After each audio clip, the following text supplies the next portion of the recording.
Halo, Assalamualaikum. Selamat datang ke Sinaran Nira Channel lagi. Hari ini saya berada di Map Serdang untuk Malaysia Auto Show 2025. Saya sebenarnya dah keluar, dah exit daripada kawasan pameran sebenarnya. Sekarang saya berada di kawasan parking yang di hadapan ni. Ada banyak kereta Tesla.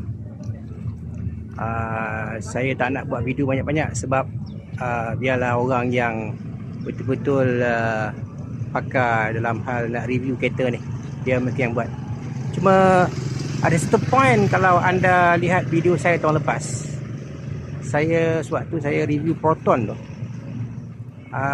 saya cakap Proton ditubuhkan tahun 83. Kalau tak silap saya lah, Proton bukan Proton, Highcom ditubuhkan pada 1980 dan Proton 1983, dan kereta pertama roll out in 1985. Tetapi jika anda Google Highcom tu, dia kata ditubuhkan pada 1910, 1910.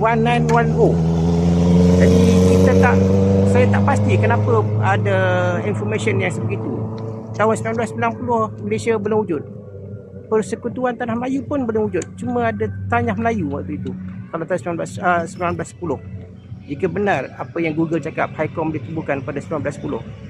Tetapi pada hakikatnya, kalau ingatan saya masih elok, Highcom ditubuhkan pada 1980. Proton ditubuhkan 1983 dan first car roll out in 1985. Okeylah. Saya nak balik lah. Jadi terima kasih kerana menonton. Jangan lupa like dan subscribe Sinaran Nira Channel. Sebelum saya terlupa, ada satu lagi point yang saya nak cakap. Memang ada banyak electric vehicle, energy vehicle, electric vehicle, kereta elektrik pada pameran tadi. Jadi kalau anda nak tengok tu, boleh datang ke Auto Show ni sehingga 15 hari bulan Mei.